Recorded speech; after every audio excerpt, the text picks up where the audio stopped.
Good morning, Cubs. Gusto ko lang i-share ito ha. Paalala kabayan, ang dami kong nare-receive ng mga private messages at mga nare-receive na email. Alam nyo, ang pinakamarami dyan ng message sa akin, OFW. Cubs, nagugulat ako sa mga email nila. Pa Hong Kong, Dubai, Singapore, kahit dyan sa atin sa Pilipinas.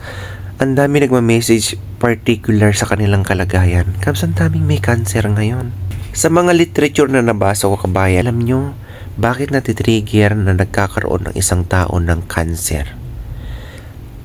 Nababanggit sa mga pag-aaral kabayan na sometimes unknown ang source. Pero, titignan nyo kalagayan natin bilang isang OFW. OFW makinig. Alam nyo, sama-sama na po kasi yan eh. Una, yung puyat, Cubs. Aminin nyo, maraming mga kababayan natin ang sobrang nagpupuyat, lalo na yung pumapasok sa bahay. Pangalawa, Cubs, kapag ang tao dumadaan sa stress, anxiety o kaya depression, ang katawan natin nagiging acidic yan. Bumababa ang immune system natin. Walang panlaban sa mga kung ano ang pwedeng sakit na dumadapo sa atin. Isama mo pa yung mga kinakain kabayan, kadalasan kung ano yung pinakamadali na i-prepare, instant, highly processed na pagkain. Isama mo pa yung mga problema na pinagdadaanan ng kababayan natin, yung mga homesick. Totoo yan, andyan na lahat yan kabayan. Okay? Kung isama-sama mo lahat yung mga ganyan, at ito pa pala, lalo na sa mga kababaihan, mag-ingat po kayo. Lalo na yung mga exposed lagi sa mga cleaning material, mga ginagamit sa loob ng bahay.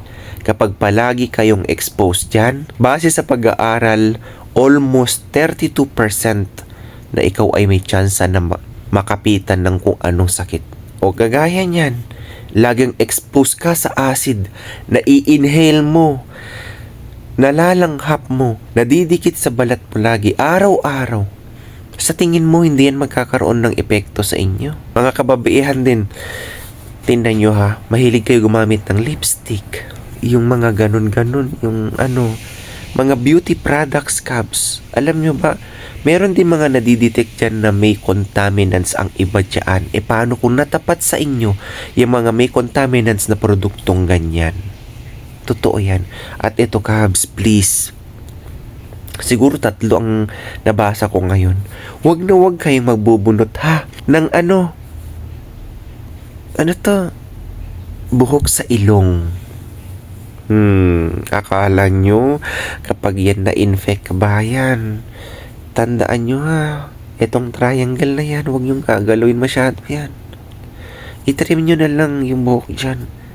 Huwag yung bubunutin nyo. Nagkaroon ng infection, Cubs. Tinubuan, nawala yung pang-amoy, tapos tinutubuan ng tigyawat sa loob. Di pa nila alam kabayan kung ano yung 3 na yon na nag-message sa akin, di pa nila alam kung ano yung diagnosis sa kanya. Kasi nga daw iba-biopsy. Meron din yung tinubuan dyan sa may ngalangala. Iba-ibang klase kabayan. Okay? Dito. Alam mo yon, kaya mag-ingat kayo, Cubs ha. Kasi kayong mga babae sa totoo lang, kayo ang madalas na expose masyado sa mga chemical.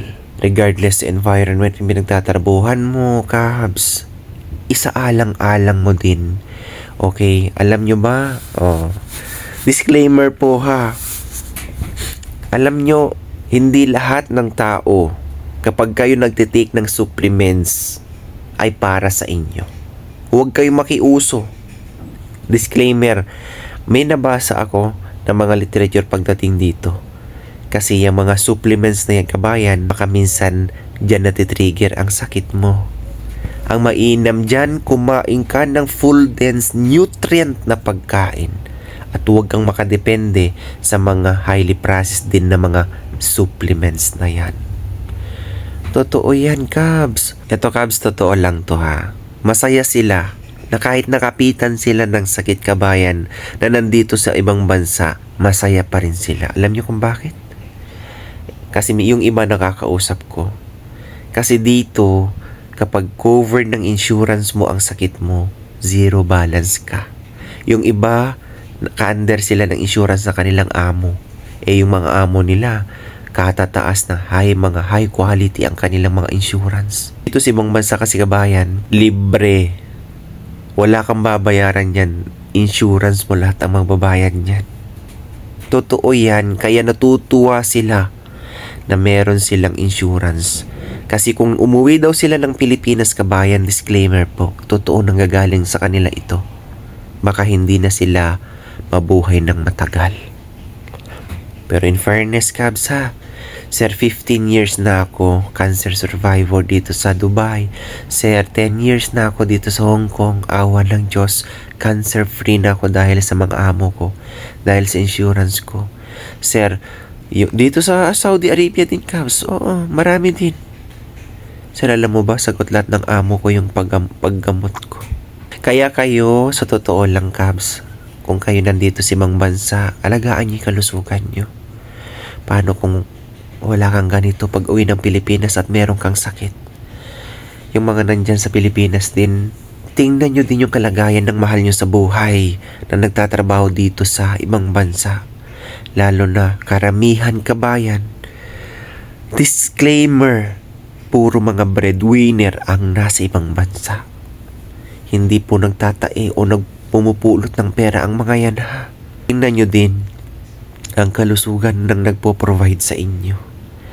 Karamihan ng mga OFW sinungaling yan. Totoo yan. Hindi nila sinasabi kung ano yung totoong nararamdaman nila yan. Mas gusto na nilang itago ang kanilang nararamdaman, parang yung kayong andyan sa Pilipinas, hindi kayo nag-aalala. Lumalaban mag-isa yan. Marami kabayan sa totoo lang. Real talk. Hindi nila sinasabi yan. Mostly, totoo yan. Bakit? Sinasabing masarap ang kinakain? Hindi mo alam puro mga noodles at dog ang kinakain yan. Sinasabing natutulog ng maayos, di mo alam nagpupuyat yan. Kakatrabaho, kaka-sideline. Totoo yan. Okay, reality talk lang po yan. Kaya kayo kabayan ha, bilang kapwa ko OFW, alagaan nyo po yung kalusugan nyo. Wala pong ibang dapat aayusin kundi kalusugan natin. Kung ikaw nagsusumikap, nagtsatsaga ngayon, alam mo, Cabs, paano mo mai-enjoy yung kita mo ngayon kung ikaw balang araw magkakaroon ka ng karamdaman sa kalusugan? Uuwi ka lang ng Pilipinas para magpagamot. Hindi ba mas magandang marinig na uwi ka ng Pilipinas na ikaw ay nag-i-enjoy sa pinagpaguran mo? Hindi po ba? Kaya isipin mong maayos yan ha. Alagaan mo kalusugan mo, Cabs. Kumain ka na maayos. Hanggat maaari, iwasan mo ang sobrang pagpupuyat. Okay? God bless everyone.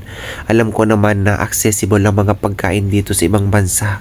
Mura kung itutuusin sa mura. Pero alam nyo, dahil sa katipiran, dahil sa iniisip natin ang padala buwan-buwan, kaya natin nagagawa na yung mga instant na lang ang ating kinakain.